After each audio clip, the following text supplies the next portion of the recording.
This video goes out to all those people that say that Call of Duty betas never lead to anything because while sometimes you're absolutely right, this time things are looking up. We got some information about how Black Ops 6 is changing from beta weekend 2 to launch, and I am very excited to read this stuff for you guys.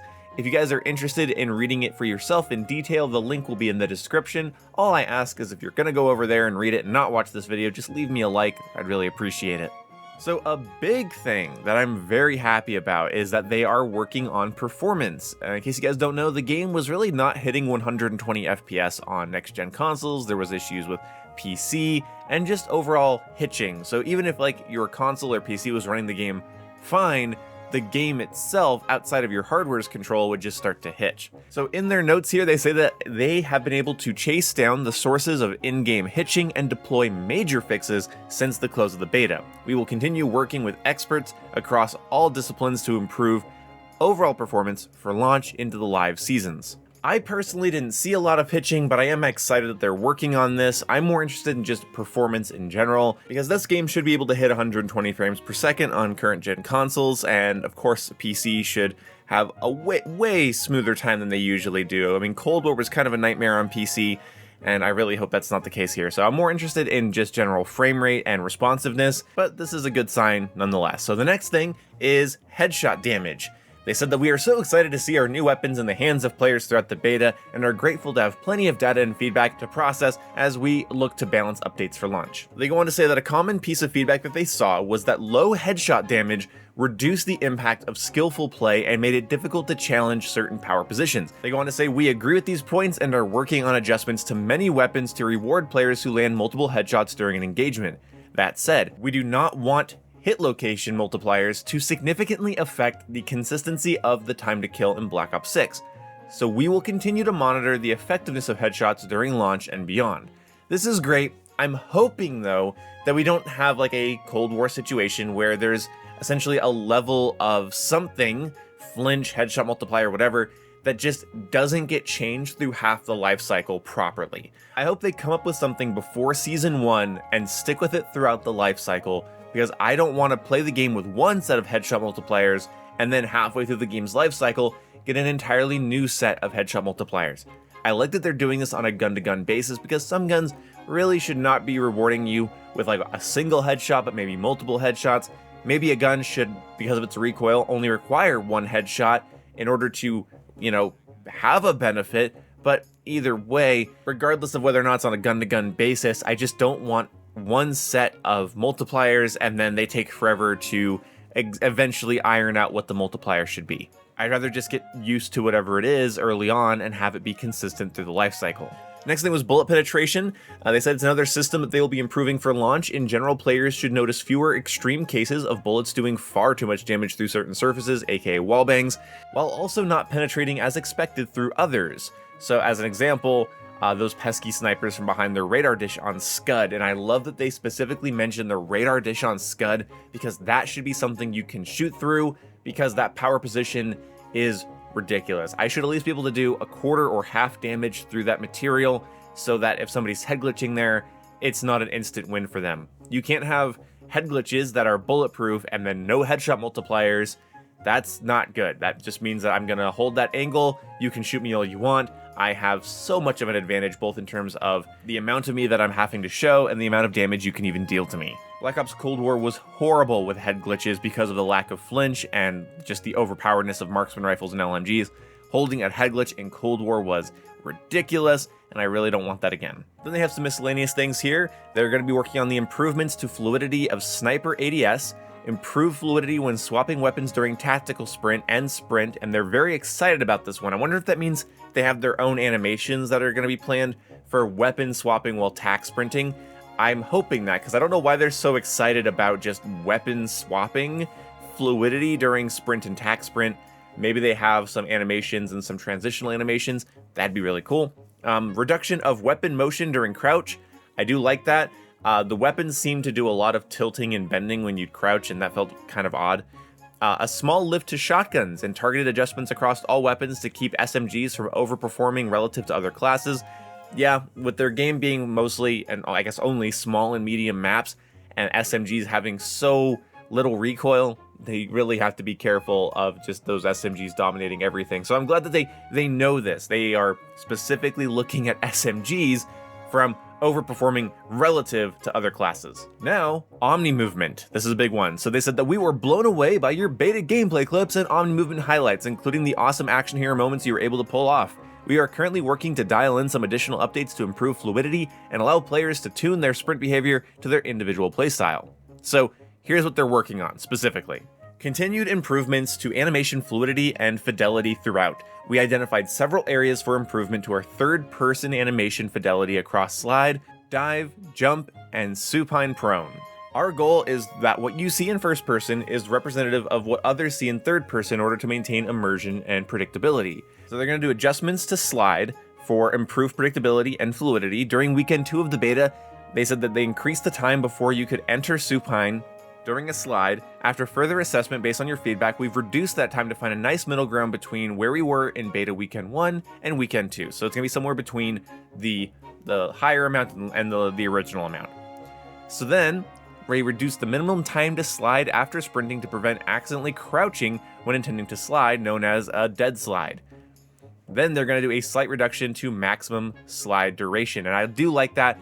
I feel like the slide was a little too long. I think you flew around corners for a bit much. It kind of felt like Black Ops 3 in a way, so I'm glad that they're going to be doing a little reduction to that. Then they're going to be doing intelligent movement updates. As a reminder, you can find our suite of intelligent movement settings in the movement tab under controller or keyboard and mouse settings. These settings are broken down by sprint assist, mantle assist, and crouch assist, with the intention of letting you fine-tune your experience, with the result of requiring drastically fewer inputs with basic movement and omni movement in Black Ops 6. They said they identified an issue in the beta with additional settings for mantle assist that allows for further tuning of directional mantles. So these have been resolved and should now behave as expected. I did notice some weird mantling behaviors in the game if you had any mantle assists on, so I'm glad that they noticed that too, and it's being worked on. And here's some of the more exciting stuff for me. This is their more miscellaneous list. So while we'll be sharing more comprehensive lists of our launch patch notes, we wanted to give you a quick taste of a few changes coming at launch based on community feedback. So the first things first, the Winner's Circle. Shorten the overall duration of Winner's Circle to reduce emote spam. Players in the Winner's Circle will only be able to activate one emote. Thank God the spam was really annoying, so now you can only activate one. They simplified the emote menu, so that's also good. And they are improving fidelity and lighting, which means they're probably going to crank up the graphics, texture quality, and lighting so that the Winner's Circle isn't an eyesore. I feel like it was running at like base low settings or whatever, but you don't really need the highest frame rate possible in the Winner's Circle. It's to show off your operator skin and your emote and to show off how cool you are, so it should be pretty, it should look nice, and I'm glad they're doing that. Next thing's pretty exciting, they're adding a kill counter. By popular demand, we've added a kill counter on your HUD that will track your progress towards kills in 1 life medals, including those who are chasing the coveted nuclear medal and nuke score streak. So now you'll be able to see how many kills you've gotten in your single life. Now you can better see how close you are to a streak or a nuke, so that is good, I like that. Camera motion, we're reducing overall camera motion on sprint, tack, sprint, and slide. That's good. I already reduced the settings in the settings, so I didn't really care about this too much. Kill order has a lot of weird changes. So kill order, increase the kills as HVT team score to 3. So kills as HVT will now give you 3 points towards winning. Reduced HVT survival score to 20. I'm not exactly sure what it was before, but I guess now just camping is not going to be as prominent of a strategy because now it wants you to go kill as the HVT instead of just surviving. Increase the score limit to 150. HVT will no longer drop their pistol when they're eliminated. Improved notifications when player is selected as HVT. That's good. Sometimes I just had no idea I was the HVT, so I'm glad the game's gonna let me know now. And Sleeper Agent got a kind of dumb change, in my opinions. Sleeper Agent removed the time added when earning eliminations while it's active. So basically, kills do not extend the duration of Sleeper Agent anymore, which, okay, that's not the fix I would have done. I love my ideas that I made in my video way more, but hopefully we'll see more changes before launch. But okay, fine, Sleeper Agent got balanced a little bit, but I feel like you should be rewarded if you go on a streak as a Sleeper Agent. I just think that the Sleeper Agent field upgrade should be reworked in other ways, whatever. So equipment. Stim Shot has been changed from inventory based to cooldown based by default. This is good. Now Stim Shots will just be recharging. That is so much better than having to build your loadout around having multiple, so I do actually like this a lot. Quartermaster or Strategist will decrease the cooldown time.